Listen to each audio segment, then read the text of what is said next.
và làជំរាបសួរបងប្អូនប្រិយមិត្តទីរាប់អានបាទឥឡូវនេះខ្ញុំបានមកដល់ពលានថ្មីបាទពលានទឹកអធិជោតែឥឡូវនេះឃើញមកដល់ខ្ញុំបានមកដល់ពលាននេះគឺស្រុកតាតំណបាទឥឡូវនេះខ្ញុំចូលទៅហាងកម្មព្រះបាទព្រះអង្គតំណបាទឥឡូវនេះបងប្អូនបានជើញទស្សនារបស់គ្នាបាទទៅធៀបបាទបងប្អូនយើងបានកំពុងតែមកនៅទីនេះគាត់លេខចំឡើងទៅស្រុកគេអញ្ចឹងណាបាទហ្នឹងហើយបើទៅឃើញចាំមែនតើបាទឃើញទៅស្រុកគេច្រើនណាបាទបងប្អូននៅស្រុកខ្មែរយើងតាមពីជំនឿបរទេសតាមខ្មែរបាទមានជំនឿបរទេសខ្លះណាបាទនៅមកកន្លែង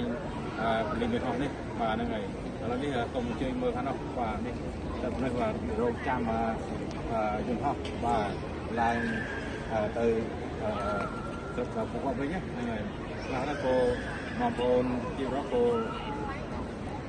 ឡើងទៅធ្វើការបាទនៅស្រុកគេយ៉ាងទៅបាទទៅជប៉ុនទៅកូរ៉េទៅស្រុកគេផ្សេងៗយ៉ាងទៅបាទនេះបាទនេះ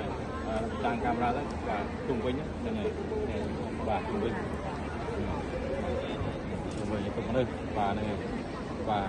ហើយមើលស្អាតបាទនេះបាទស្អាតពលានថ្មីយើងបាទ